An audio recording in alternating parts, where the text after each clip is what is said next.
Hello and welcome to Useful Idiots. I'm Katie Halper. I'm Aaron Matte. Hey, everybody. Thanks so much for being here. Our website, as always, usefulidiotspodcast.com. Go there, support the show, and get bonus content. Including, of course, our Thursday Throwdown, which is your midweek dose of media madness, and our extended interviews. And this week we have an amazing interview with the inimitable Clare Daly and Mick Wallace. And definitely become supporters of the show if you're not already, because you're going to want to hear the full chat with them, where we get into the Ukraine war. And it's just an amazing conversation. They're great. We always love talking to them. Yeah, I've always said if only we could have just even one lawmaker here in the U.S. like we do in Europe, Jeremy Corbyn, Mick Wallace, Clare Daly, people who are consistently anti-war across the board and also socially progressive. Imagine that. Yeah, it'd be wonderful. Is that too much to ask? Apparently it is. Yes, it is. Well, speaking of people who are not consistently anti-war or consistently really anything, let's take a look for Democrats Suck at this historic speech given by Cory Booker. He broke a record for holding a 25-hour and 4-minute speech on the Senate floor Monday evening, and it went through Tuesday.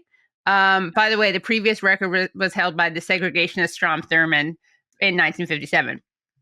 So let's take a listen to some of the things that he said, because he's been praised for really taking a bold stand against Trump and really resisting. So let's take a listen. To call to the conscience of this nation to say, I will not stand for another American to lose their health care for a billionaire. I will not stand for another veteran who's dedicated to stopping the suicide of other veterans to lose their job. I won't stand for the air quality in my community to be made worse because they're letting polluters pollute more. I won't stand for the collective assaults on the Constitution by a man who even the highest judge in our land, a Republican-appointed judge, said, stop threatening and bullying other branches of government. When is it going to be enough? My voice is inadequate. My efforts today are inadequate. Well, that's true. And we'll get into why his voice and efforts aren't adequate shortly. What they're trying to do. But we, the people, are powerful. We are strong. We have changed history. We have bent the arc of the moral universe. And now is that moral moment again. It's the moral moment again. God bless America. We need you now. God bless America. If you love her, if you love your neighbor, if you love this country, show your love. Stop them from doing what they're trying to do for almost 20 hours. We have laid out what they're trying to do, 20 hours. I want to stand more, and I will, but I'm begging people, don't let this be another normal day in America. Please, God, don't let them take Medicaid away from 10, 20, 30, or 40 million Americans who desperately need it. Don't let them do it. Okay, so lots of nice things that he's saying there. A couple problematic things, though. So it's a bit hypocritical and rich that he talks about Medicaid. Of course, Medicaid should be protected, and it's very disturbing what they're trying to do, the Republicans, and we've talked about that quite a bit on the show. But it is worth remembering that Cory Booker himself joined Senate Republicans to vote against the Bernie effort to allow the importation of prescription drugs from Canada. And here's another really rich thing to note, that this is from David Sirota. So Booker held that filibuster, which wasn't a filibuster. He scheduled it to let him avoid attending his own committee's probe of his big tech pals. So while that was happening, there was a probe, and he should have been there because he's actually like the ranking member of that committee. Sirota also points out Booker and Dems provided unanimous consent to advance a Trump nominee right after Booker's speech. As an article in The Lever says, Cory's notable absence. Senate Democrats actually did their job and held big tech's feet to the fire during an antitrust hearing on Capitol Hill yesterday. Missing, however, was the subcommittee's very own ranking Democrat, Senator Cory Booker, who curiously scheduled his 25-hour filibuster right in the middle of the big hearing.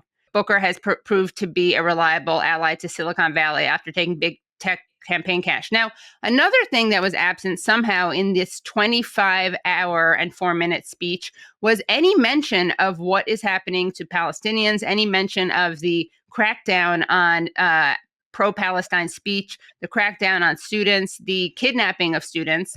But he did manage to make time to mention Eden Alexander and other hostages, and also talk about Black Jewish relations. And here he is. He's taking a question from Senator Jackie Rosen, a Jewish senator from Nevada. And let's see what unfolds here. Say what you already know. You represent my mom. You represent one of her best friends, Lou. You represent my Aunt Shirley. You represent my Uncle Butch. You represent my Aunt Marilyn. You represent so much of my family. This is the place where my father died. When Harry Reid came to his bedside when he was sick and I was still running for this office and showed me the extraordinary kindness of senators from Nevada. That tradition has continued. I'm so grateful for you. My family's grateful for you. I'm grateful that we were founders of the Black Jewish Caucus. And in fact, I keep this Juneteenth Seder coming up. Juneteenth Seder coming up, and I'm gonna put this on as you have it on. As I think about Eden Alexander and all those who are suffering. And that is the hostage pin, of course. I'm just so grateful for our friendship and what we've done against anti-Semitism, what we've done for the Abraham Accords. So there you have it. Cory Booker mentions the Israeli hostages, no mention of Palestinians, no mention of the academic crackdown, no mention of the kidnapping of students, just like being rounded up, thrown into vans, extremely scary. No mention of those things, but also mentions the Abraham Accords, so celebrates the normalization of relations between Israel and Saudi Arabia. And as people probably know, the Abraham Accords is seen as one of the things that motivated October 7th. But I guess we shouldn't be surprised, because here are the types of people that Cory hangs out with. Let's take a look. Here he is with the great defense minister, Yoav Gallant. So this is an image from December 4th, 2024, over a year into the genocide. He's been issued, of course, a warrant for his arrest for committing crimes against humanity. But here he is, side by side with his great friend, Senator Cory Booker, whom he thanks for hosting an important discussion on the powerful alliance between Israel and the United States. That's great. And then even more impressive than this, though, perhaps, is this other friendship that he has with a very important Jewish person. And that would be none other than Rabbi Shmuley, Boutique Shmuley. So there you have it. And again, no mention of the Palestinian prisoners who are being held. Just such a typical one-sided discussion while we are funding an ongoing genocide. It's hard to think of someone who speaks so passionately about absolutely nothing. Like, he's very emotive, Cory Booker. He's always on the verge of tears. Like, what are we doing? What are we doing here? Who are we? And what are you about? Like, he takes a lot of money from Big Pharma. He loves Israel. He loves Wall Street. So he really does a performative progressive thing, but in terms of actual progressive policies, there's nothing. I will give him credit for one thing, though. What? 25 hours, no bathroom breaks, not even a number one. I think he was probably had a catheter in there, though. He did not. No, he didn't. He didn't? Oh, he said he didn't. Okay. I've done some investigative journalism on this, Katie, and I can confirm he did not have a catheter. This was 25 hours straight of no relieving himself, with no catheter. Funnel or anything, nothing. So, and if I ever saw Cory Booker, I'd have a lot to say when it comes to criticism. But I would have to acknowledge, I find that very impressive. I do. I can't lie. I cannot lie. I couldn't do that for an hour, honestly. Maybe 2 hours. It's very difficult. It's very difficult. Yeah. He did it for 25. He did it for 25. And you know what he did?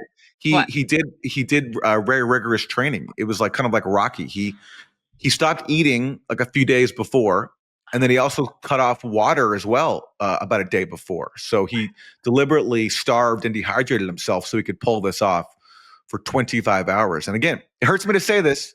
Right. I don't like giving Cory Booker credit, but I have to give him credit for this because it's genuinely impressive. That is impressive. He should have milked that for a hunger strike. He could have said he was on hunger strike also. Might as well have done that.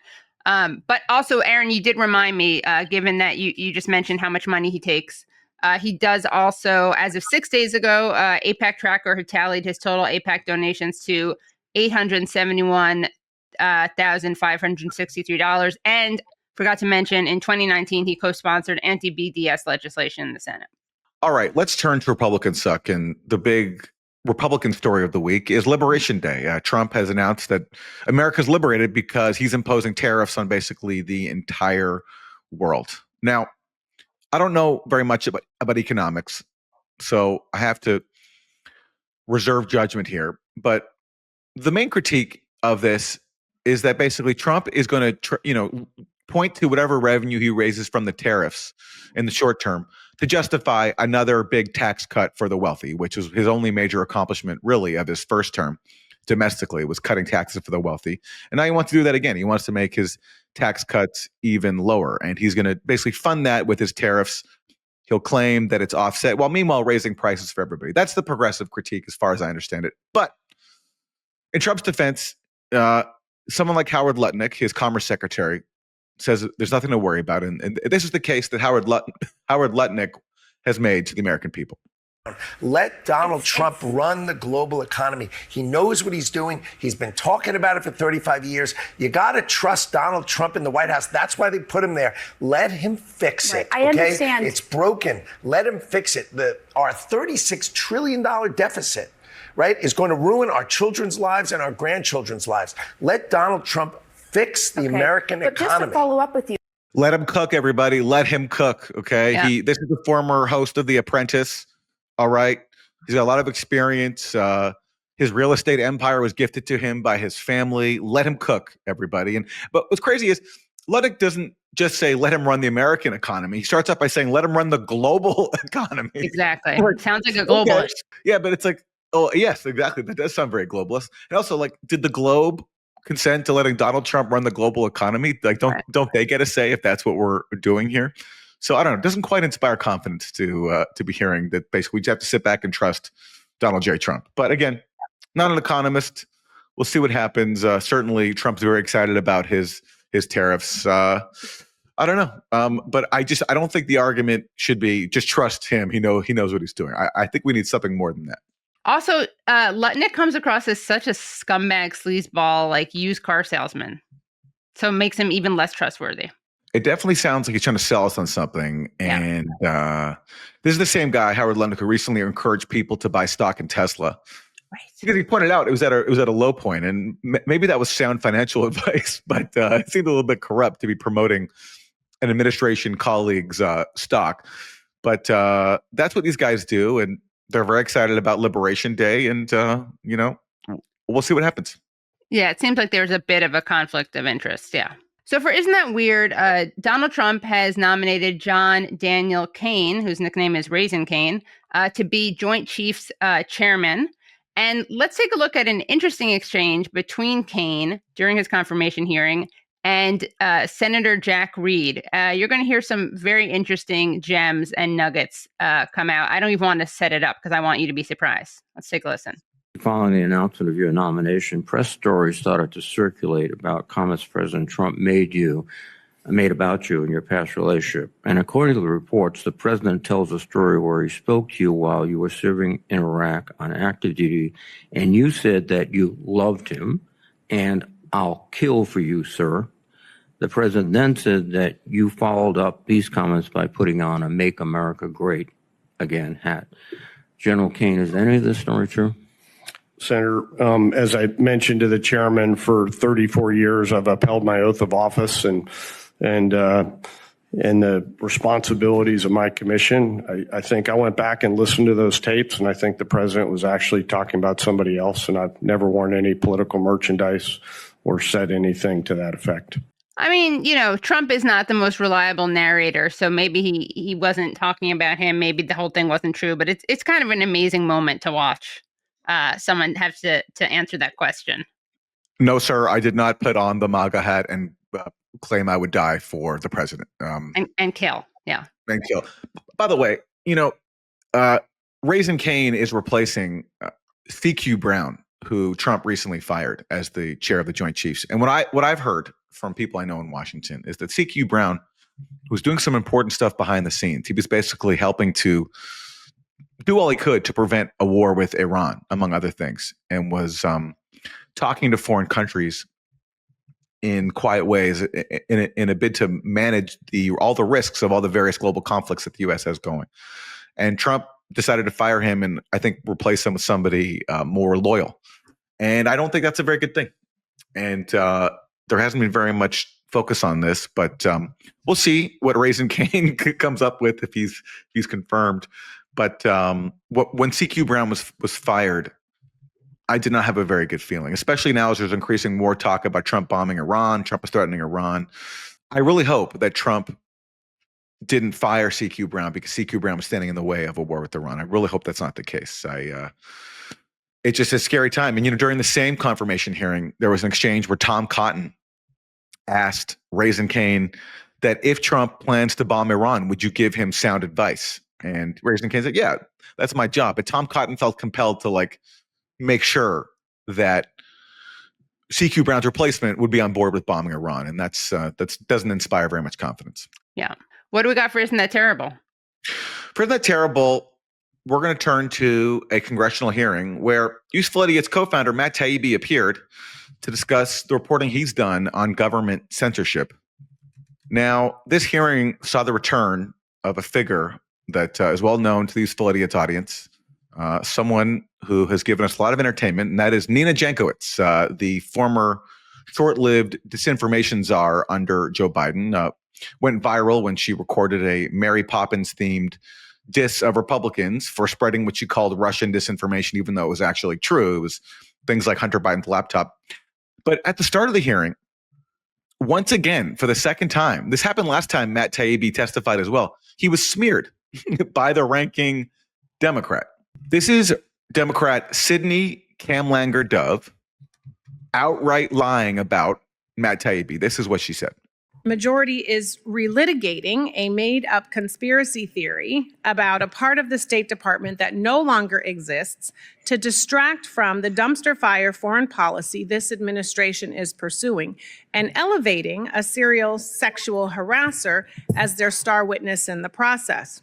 Mr. Chair, I request unanimous consent to enter into the record 2 articles about the Republican witness Matt Taibbi. The first is a Chicago Reader article entitled 20 Years Ago in Moscow, Matt Taibbi was a misogynist a-hole and possibly worse, and a Washington Post article titled The 2 Expat Bros Who Terrorized Women Correspondents in Moscow. So she's outright lying about our friend Matt Taibbi. The allegations against him over sexual misconduct were a complete fabrication. They're based on satirical articles that he wrote 2 decades ago with his former colleague that were basically a satire of the U.S. attitude toward Russia at the time, when basically Russia in the 1990s was being pillaged by U.S. financiers and being privatized in line with U.S. dictates. Matt Taibbi and Mark Ames wrote satirical articles about the attitudes of Americans inside Russia, but they were entirely satirical, and they included some crude fiction about the way Americans treat Russian women, and it's based on that this lie about Matt is now being lodged. But it's been disproved so many times, but yet it's still being made. And this is not the first time this has happened. The last time Matt Taibbi testified, the ranking Democrat called him a so-called journalist. Right. And this is after so much reporting that was accurate, contrary to what they say, about, yes, actual government censorship. And amazingly, as their star witness, the Democrats called in Nina Jankowicz to defend government censorship, which, of course, she denied is even taking place. And watch what happens when she was questioned about the suppression of reporting on the Hunter Biden laptop story. Do you believe that the 51 former intelligence officials who said that the Hunter Biden's laptop were a product of Russian disinformation, do you think they impacted the trust of the American people and the intelligence establishment to successfully use social media to go after terrorists? Sir, does free speech only apply when you like what's being said? Those guys were exercising their right to free speech, and actually what they said was that it bore the hallmarks of a disinformation campaign, which based on the evidence at the time was true.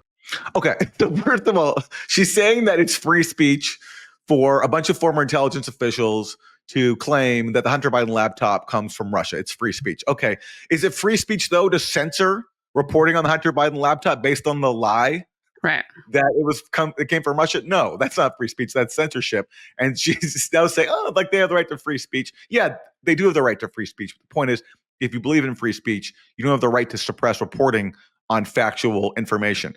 And that's what she's still defending. And then she says, based on the evidence at the time, it was plausible that it came from Russia. What is she talking about? There was no evidence. The whole point is it was a scam.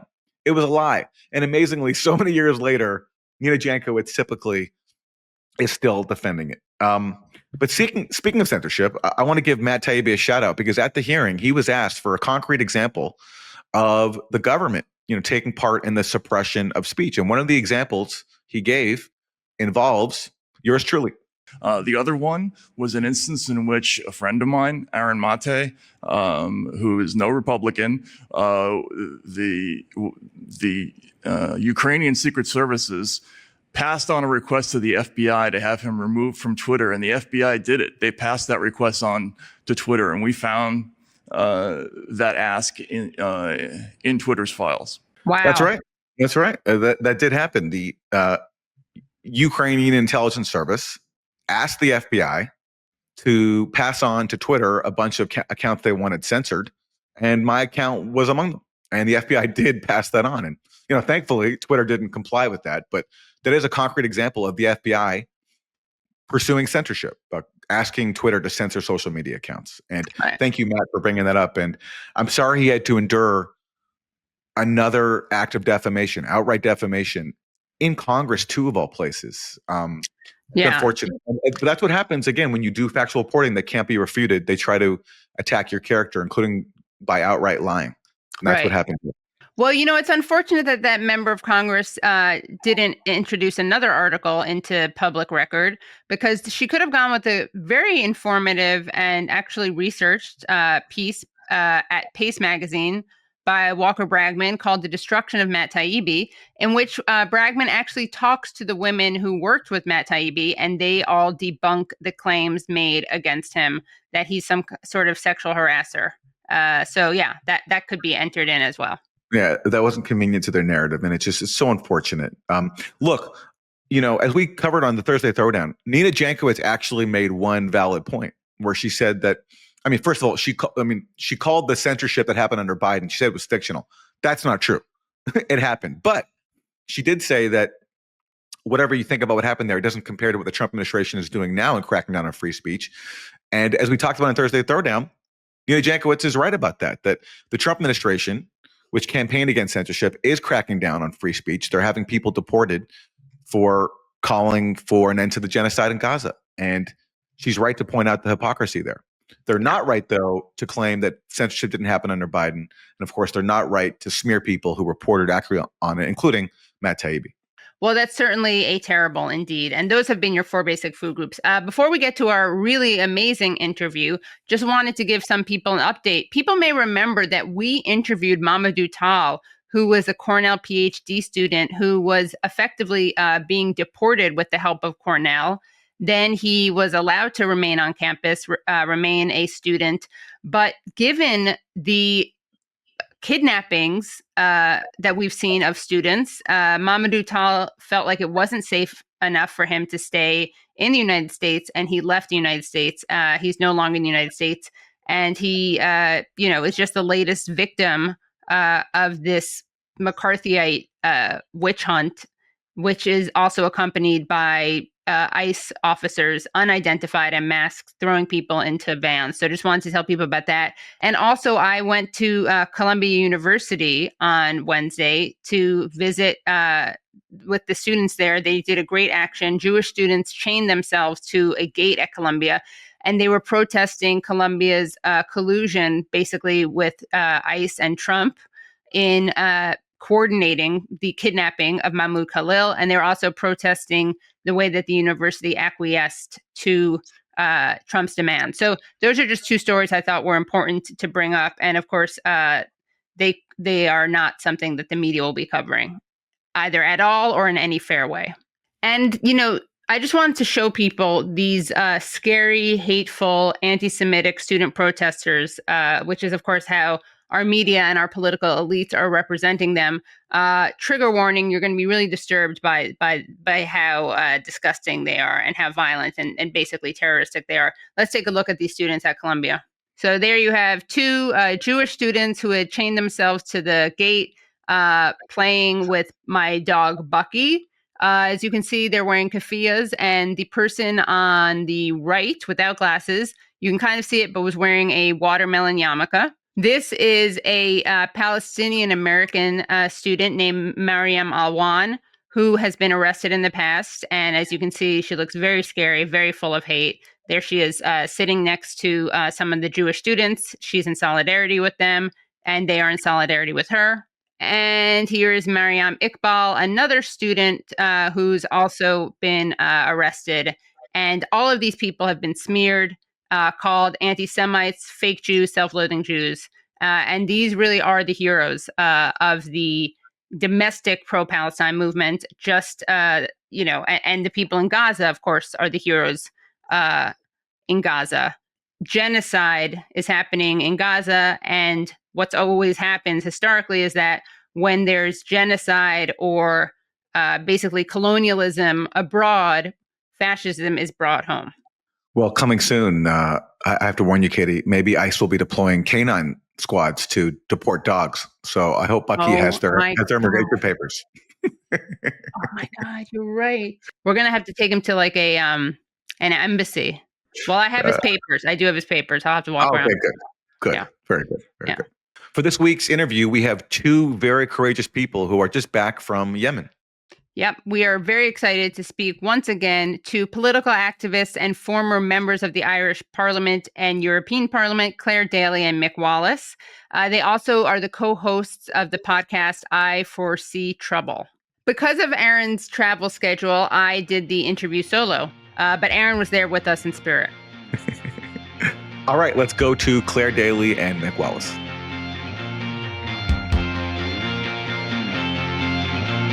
Mick Wallace and Clare Daly, welcome back to Useful Idiots. We're so happy to be talking to you.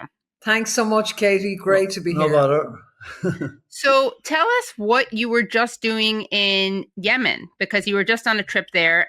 Tell us what brought you there and what you observed. Yeah, we're a bit overwhelmed still. We only came back yesterday. We were there on invitation at the third national conference on solidarity with Palestine, the theme being "You Are Not Alone." And this was the first time that they had international visitors in Yemen, in Sana'a, in the midst of a US blitz, which was also packaged in or not planned. But yeah, we were there on invitation because of the Solidarity Conference with Palestine. And well, we were not disappointed. I mean, it was just from start to finish an absolutely incredible experience in terms of both the solidarity with Palestine, but also the absolute resilience of the Yemeni people. You'd struggle to find the people so determined and so united. But if you look at the history of Yemen, you can see that over 70 years at this stage. Issa Bloomy has a great book called The Destruction of Yemen. Destroying Yemen, it's actually called. Issa lays the foundations of anyone wanting to understand who Yemen are, what they're about, where they've been, and what's gone on there since about 1955. His book starts in the early 50s, and it's hard to imagine that any state has opposed Western imperialism in quite the same way as Yemen has. They're an incredible people. They're unbelievably resilient and incredibly determined. And there's massive solidarity there. And the West doesn't really understand that for a lot of different reasons. But anyway, it was a great opportunity for us to experience them firsthand and to meet the people, to meet the political class, to meet the organisers, to meet the ordinary people on the streets, which we spent as much time as we could with. It was just amazing. Yeah, powerful. Yeah, and you actually have some photos that you took and videos that you took while you were there. So let's take a look at this image, which shows one of the places that was bombed. You visited a place where the U.S. bombed a residential building in Sana'a, killing 5 civilians and injuring 15 others. So let's take a look at this. So that's just some of the rubble. And you have other photos showing this destruction. But what I thought was fascinating is that you also posted an image of beautiful buildings that somehow still remain despite this massive bombing campaign. So you tweeted, "It's Yemen is beautiful despite the fact that the U.S. terrorist state illegally drops bombs on them whenever it feels like it." So let's take a look at some of these images. So those are, let's say, those are people in a market. This is some kind of beautiful building. I think it's important because sometimes people just see the bombing, they see the fallout. They don't see the stuff that's actually there that's being ruined. Yeah, and people should understand that those buildings you're looking at there, some of them are 3,000 years old. 3,000 years old. Now, get your head around that. The buildings in the old city they just blow your mind.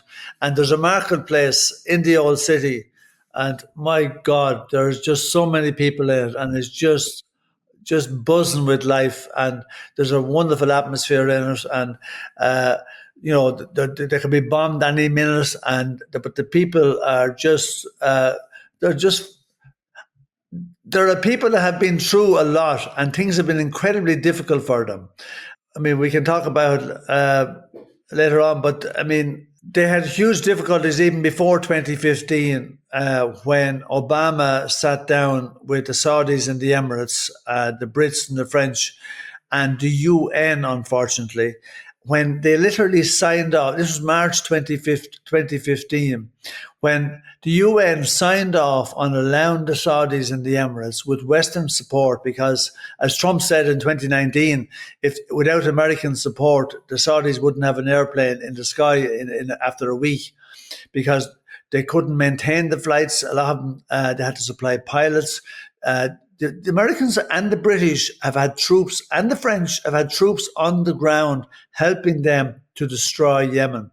They had spent so many years trying to subdue Yemen that they reckoned that the only way they could do it was bomb it back to the Stone Age, and the UN gave it its blessing.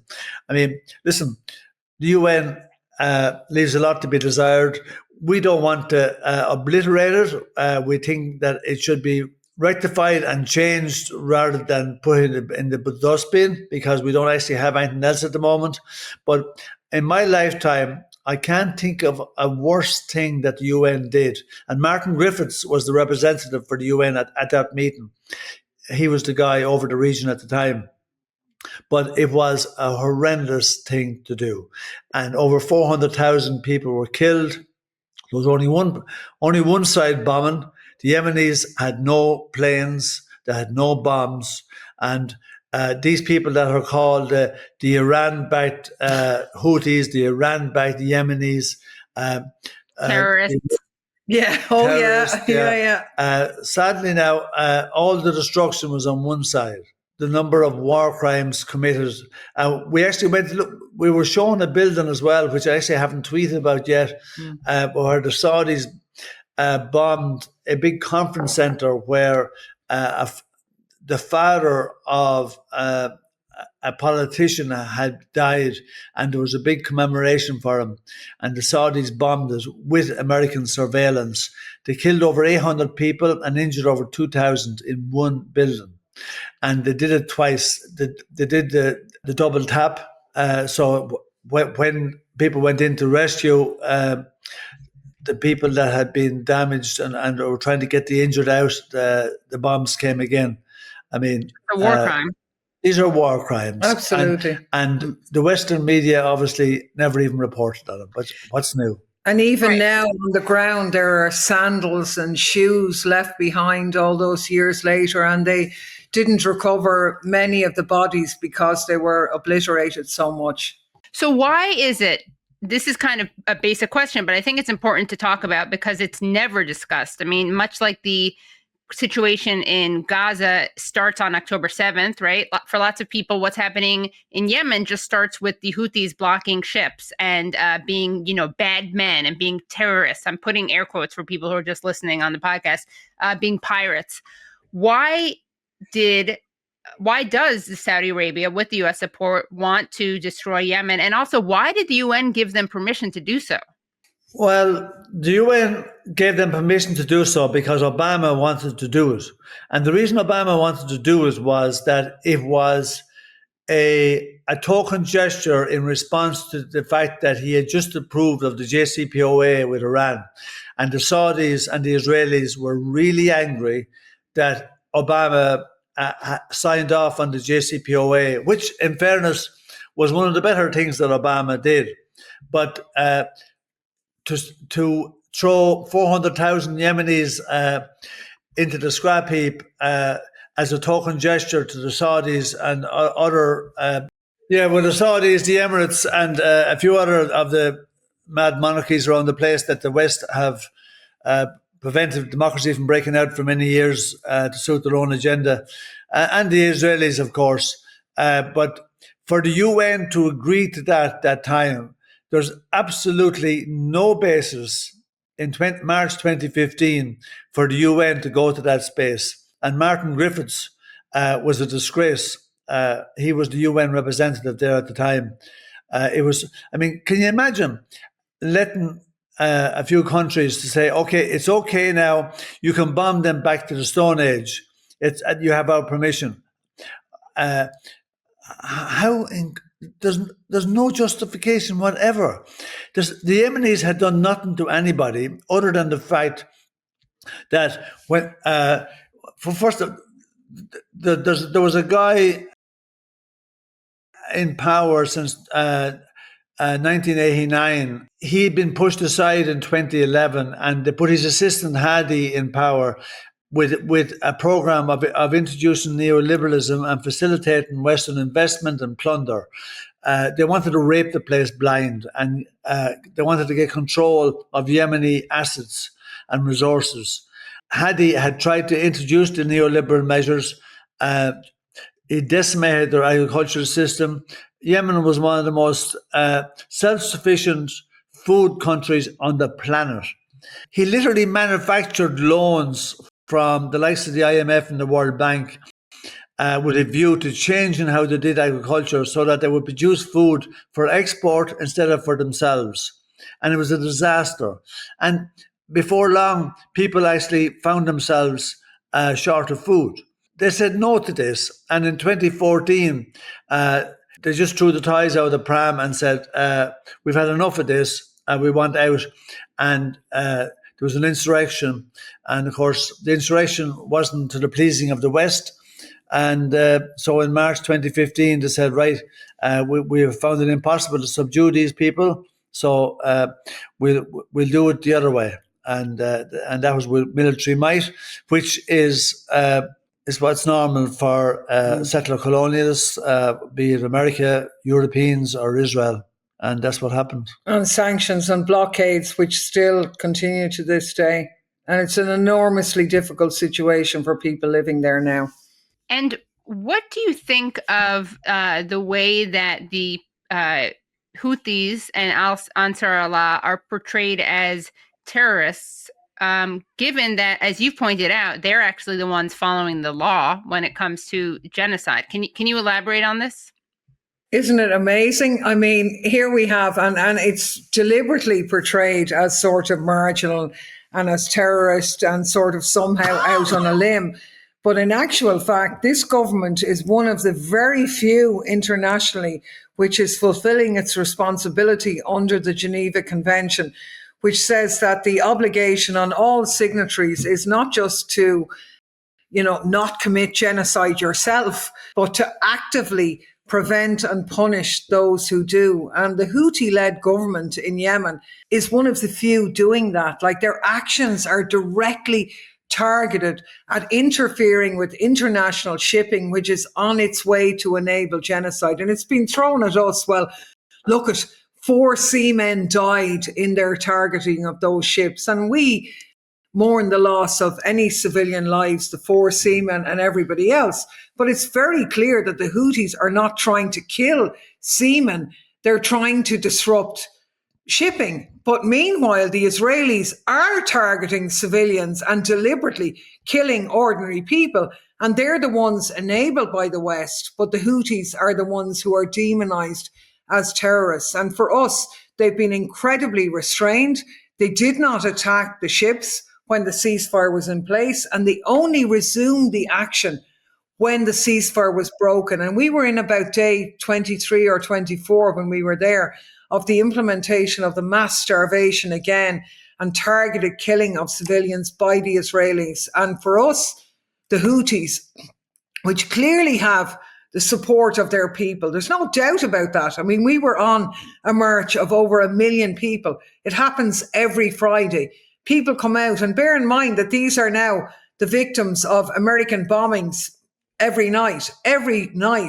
And they came out 1 million plus on Friday to say, we stand with Palestine. And we had a meeting with the former Prime Minister, and he said, look, it's very simple for us. We are not going to stand by when children are being murdered and starved. We have an obligation to do something, and we are going to do it.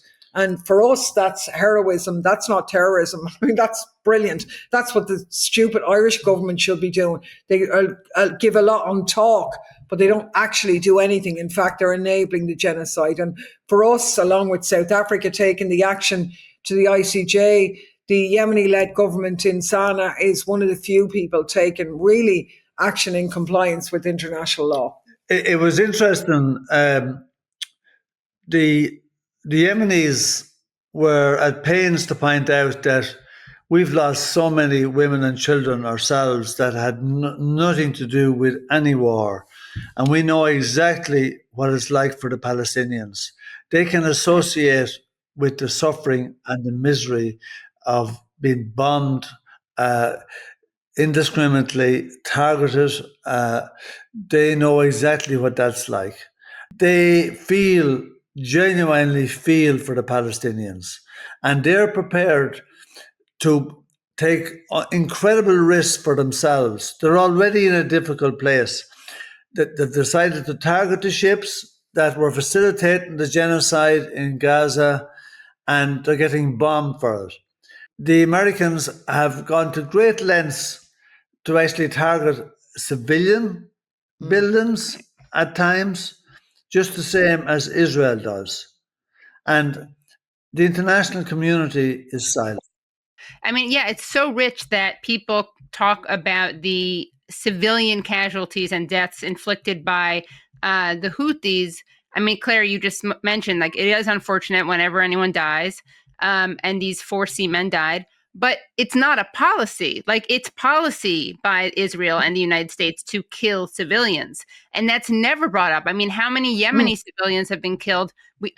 Obviously Palestinian civilians being killed by Israel with the support of the US. But how many Yemenis have been killed, Yemeni civilians, by both Israel and the United States? Why is that never discussed? Well, this is it. And I mean, we made the point in terms of what was happening in Gaza that it wasn't accidental, that in actual fact, it was a bit of a test case, that this was bonfiring international law in public, and that if they got away with it, then a really new and violent and dangerous world order was being unveiled. And we see that very much in Yemen now, where the killing of civilians, and they are being targeted. So since the US bombings, and there was a big furore in the American media about the leak and the Signal Group and the including of your man from the Atlantic. Boohoo. And yes, it was an outrageous breach of security, but it was also discussing a war crime. And nobody anywhere seems to have got on the page that what these gangsters were discussing was a war crime, which they carried out, which they massacred civilians. I mean, in the first bombing, there was 53 people killed and nearly 100 injured. When we were there in the footage that you showed of the building that we visited, I mean, when we visited it, less than 24 hours before that, that was just a residential home, a building in between 2 other buildings where people who were celebrating Ramadan had just had their breakfast meal, and suddenly, boom, building gone, no evidence of anything, 5 people killed. And I mean, there was about 7 kilometers from our hotel. We didn't hear anything that night, but a couple of days later, one of the bombs was about 1 kilometer away. And it was about 20 to 2 in the morning, and there was this just almighty boom and a kind of a thud, and that was a bomb on a building. Now, luckily, that building was a building which had been bombed by the Saudis, and the American targets seemed to be in general, there hasn't been a huge amount of civilian casualties. I don't want to diminish what they're doing, but there has probably been less than 100 people killed, despite, multiple bombings. It's still outrageous. And to this day, I haven't heard a single world leader anywhere condemning this lawlessness. So what we're seeing is actually the normalization of civilian targets, if they're happening in some parts of the world, if they're a Muslim population or they're Arabs or whatever, then that's okay. I mean, this is barbarism unleashed, and nobody seems to be on that page. And I mean, Mick is right, like the response of the Yemenis to that, because people said to us, oh my God, what was it like? Was it terrifying? Are the people terrified? And we had to say, well, actually, they're used to it. It's been their entire history. Invasion from Portuguese, Egyptians, British, the Saudis since the 60s. This is what they know. And they've said quite openly, the choice is surrender or fight. And they will fight. But it's not a provocative fight. It's a defensive fight if they're attacked. And their heroism in terms of Palestine, I mean, we were in a food program because the economy is under sanction. People are really in a difficult place. They are trying to develop self-sufficiency in terms of food, and they are growing, they've good land and they grow good plants and they have good animals, but like it's hard life, like for people. And yet they are giving money to Gaza. And we look at Ireland and we go, God almighty, it's absolutely pathetic. And everyone says, oh, Ireland is great. No, they're not great. On the day of the march on Friday, which is every Friday, and over a million people turn up. One of the most striking things for me was the level of solidarity among the people. I mean, the West likes to label, the Houthis, they're a terrorist organization. I tell you what, the Yemeni people, they're all in this together. Yeah. And the Houthi are the military element of an alliance known as Ansar Allah, right? There's about 3 political dimensions and the military dimension of the Houthis, and they work together, right? But the people are right behind everything that's happening. It is amazing, right? So the West needs to understand that when you're giving out about, the Houthis been this and the Houthis been that, you're talking about the people of Yemen.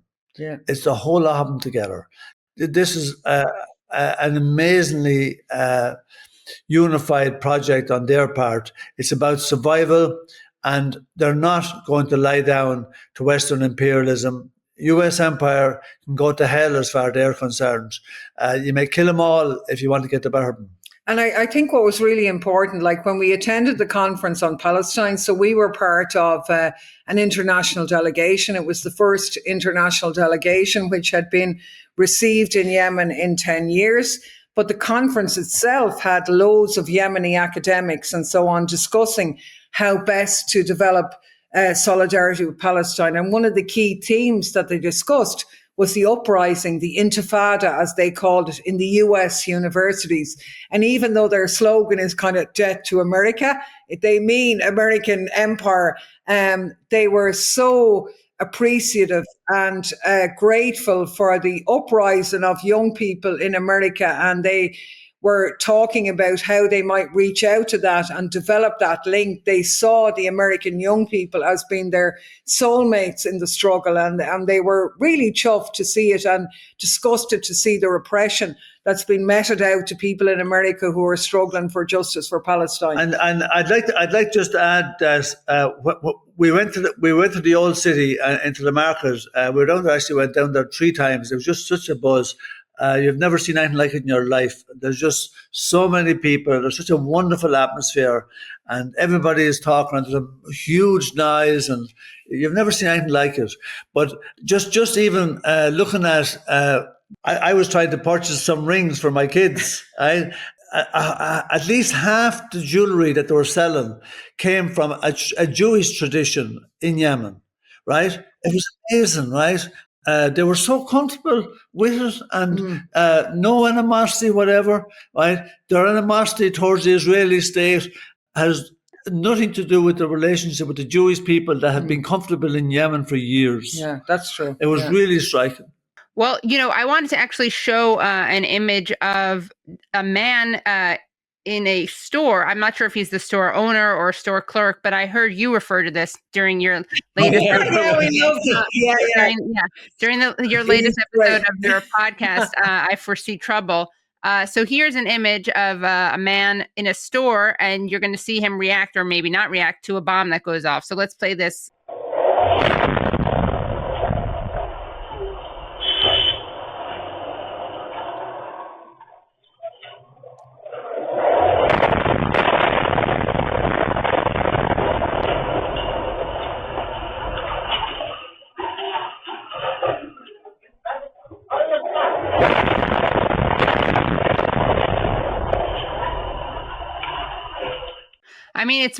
It's heartbreaking because you just see how built into life the bombing is.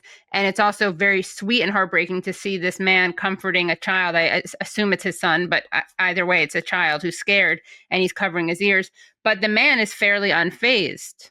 But it's so totally like that. I mean, the first bomb that went on of the site that you showed the footage of earlier, that bomb was about 7 kilometers from us, and we hadn't heard it. And the next day, when the delegation came down for breakfast, they were saying, oh, there was a bomb and people died. Oh my God, this is terrible. And we didn't hear anything. And then one of the delegations said, but we heard a lot of gunshots on the streets and that. And the Yemeni said, oh, don't worry about that now. That was a wedding. There was a couple of weddings going on. They were just shooting for the weddings. Nothing to do with that. Then when the bomb was nearer, the 1K one, which woke us up. And I mean, I have to say my heart was racing. I was never near a bomb that much. And we were lucky. It was just one bomb. It was a big thud. But obviously you're thinking, where's the next one? And is it going to be closer to us? And you kind of put yourself in the position of children in Gaza where it's boom, boom, boom, boom, boom, boom, boom, and the terror of that. So it wasn't like that. It was just one bomb. But we obviously got up and we looked out the window and literally the shops were open, the cars were going, life was going on, and we were going, oh my God, I don't know how I'm going to get back to sleep here now. But yeah, I mean, they are that resilient. They are unbelievable. I mean, in the airport, when we landed, people were saying, why are you going to Yemen? Do you know we're at war? And Mick said to your man, sure, you're going, aren't you? And he said, yeah, but I'm from there. I like war. I fought for 5 years. I've been studying in Turkey and then now I'm going back. But yeah, it's that was in Amman airport, and this guy was warning us about going because the Americans were bombing the place, and we said, well, so look, we're going. And but he said, I mean, they're so used to war. I mean, and if you read Issa Bloomi's book, you'll see how much war has been a part of their life. And all they want to do is to be able to run their own place and just survive. And they're not expansionists. They just want to survive in their own country without interference. And they'd like to have a decent relationship with everybody. Absolutely. And that's something that they're determined to work on, and we've promised to try and help them as well as we can in places like Ireland and Europe, because people don't really know the truth about what's happening.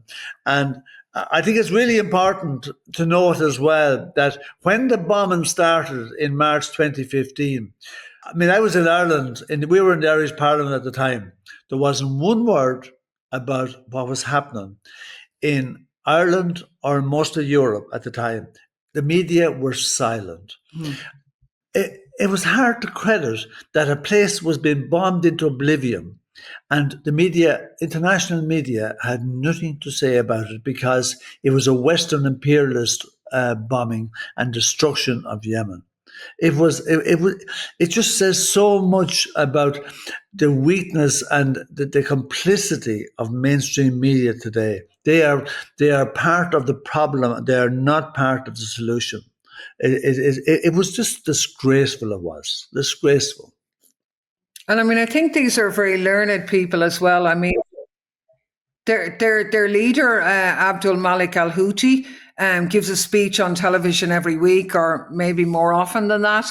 And his speech the other night, in the midst of US bombings, dealt with issues like Hiroshima, about the Vietnam War, about the persecution of people all over the world by US empire. Like, these are people who are, I'm not saying every citizen, but like their leadership are educated. Many of the people had been educated in the US and Britain, that they know the world. They don't want conflict. They just want to run their own country and give their people a decent standard of living. But the one thing that's really run through their core, which they stressed with us because we were there for a conference on Palestine, was that whole issue of solidarity with Palestine, which they say is the key issue which unites the axis of resistance. Obviously, Lebanon has been weakened now with the attacks on Hezbollah, the attack on Syria, and the gaining of the upper hand by Israel there. Clearly, but Iraq, Iran, Yemen stand firm in their unity on Palestine. And interestingly, given that Yemen is kind of partitioned into three parts, the bit that we were in, where the majority of the population are, which is controlled by the Houthis and Ansar Allah, not geographically the biggest, but the biggest in terms of population. But then you have a small government controlled by the Emiratis in Aden, which the international community gives all the money to. And then the big bit occupied by the Saudis, a lot of which is desert, but which has their oil and gas. But one of the things that they said was that the unifying issue for all Yemeni people in the three parts is solidarity with Palestine. It's absolutely instinctive for them. And yet in the other two parts, where it's expressed on the streets of Sana'a every Friday, but in the other two parts, that has been suppressed. There were protests and solidarity action in the other two bits, but the governments there suppress that because they're part of the Arab coalition, which supports US empire. And they feel that Palestinian solidarity actually is an opportunity for Yemeni unity and progression as well. And you will never hear Western media actually talk about the fact that the Saudis are trying to steal part of Yemen because there's oil and gas and also water. Water is a big issue for the Saudis. The Saudis are short of water, and there's a huge quantities of water on the bedrock in the section of Yemen that they're controlling at the moment. And you have the Emirates then down in the corner below the port of Hudaydah in the Aden region. And that's all about controlling that access into the Red Sea. These people are trying to colonize parts of Yemen for themselves for financial reasons. And the Western media has zero to say about it. It's like as if it wasn't happening. It's like as if the Yemenis weren't entitled to have their own country.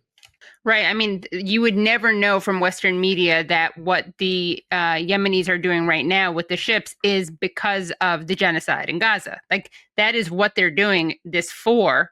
And you, again, would have no idea from the media. It's such an important part of the story. How could you not report on that? And yet, literally, I mean, you have to watch alternative media to know why the Houthis are doing what they're doing. And it's really incredible.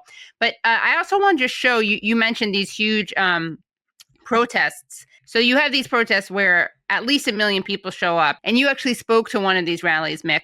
I just want to show some video from this so people get a sense of what this looks like. Hello. Hello, the people of Yemen.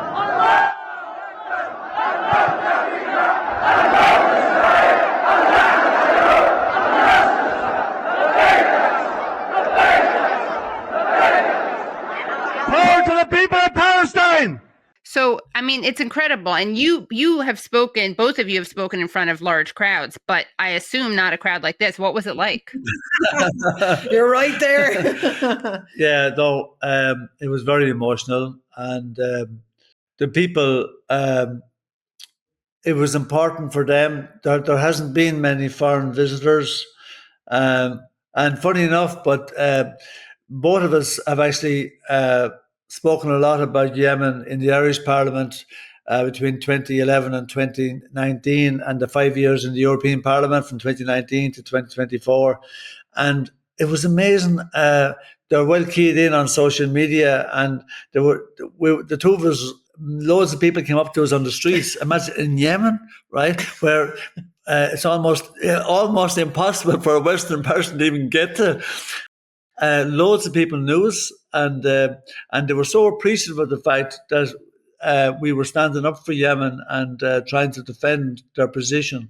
And it It was so emotional listening to them. It was. I mean, I was crying from the minute I got there, and it was hard to keep things together because when you're in such a big gathering, and I mean, like, it's very weird for Westerners, kind of like, but a lot of Yemenis carry guns.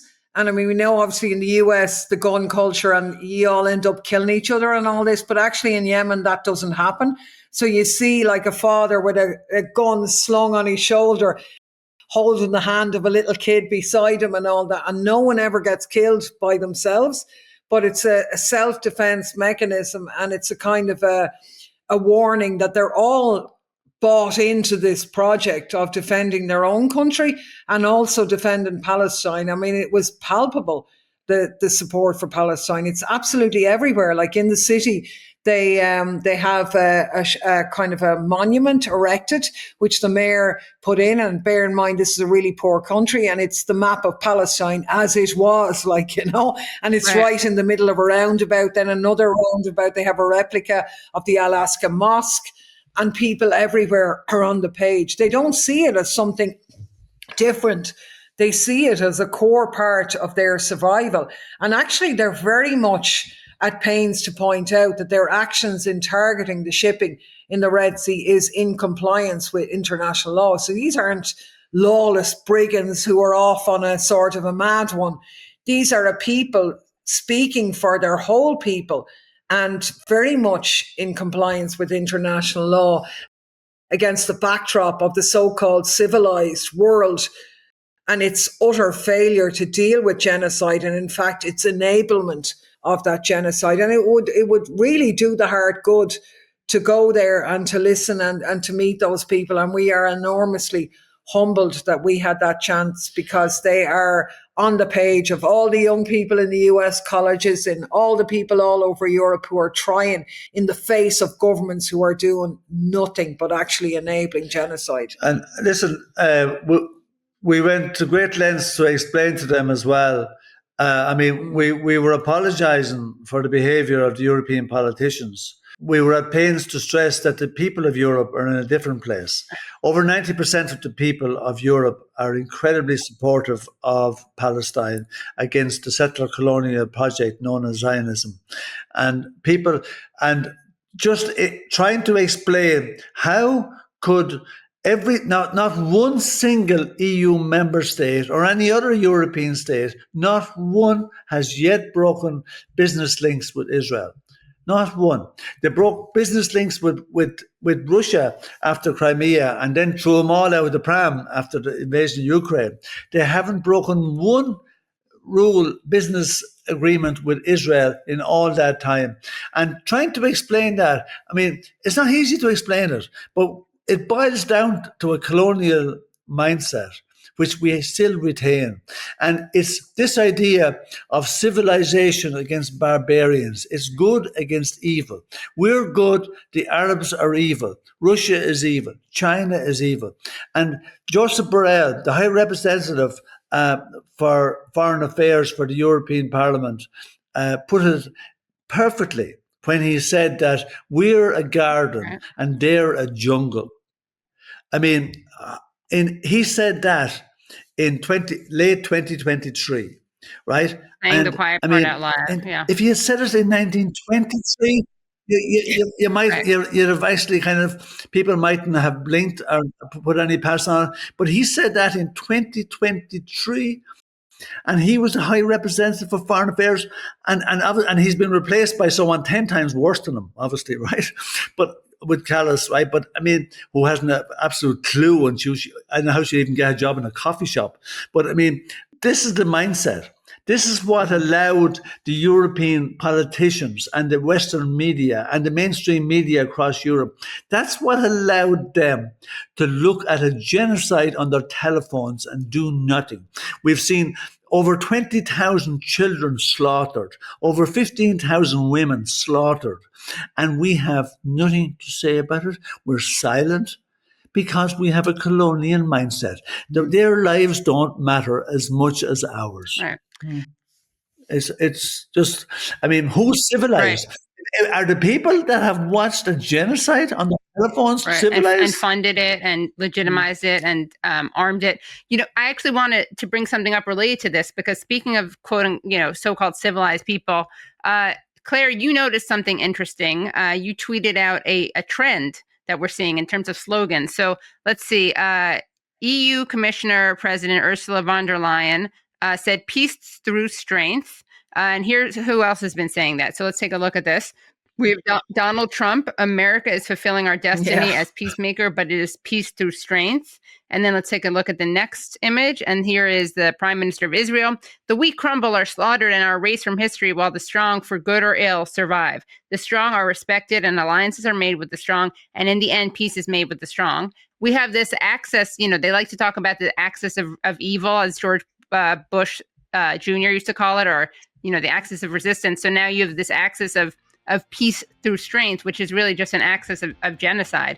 So can you talk to us about the latest that is happening in Europe with ranging from Gaza to Ukraine? And to hear the rest of the interview, please go to usefulidiotspodcast.com. Was that a good interview or what? And wait, before that makes it sound like I'm bragging. It wasn't a good interview because I was doing without Aaron. It was a good interview because I was talking to Clare and Mick. It was a great interview all around. And thank you to Clare Daly and Mick Wallace for taking the time to join us. And for more, check out their podcast. I Foresee Trouble. I foresee hordes of people going to usefulidiotspodcast.com to support the show and get bonus content. Thanks so much for watching Useful Idiots. We'll see you next time. Bye, everyone. Thanks so much for listening to and watching Useful Idiots.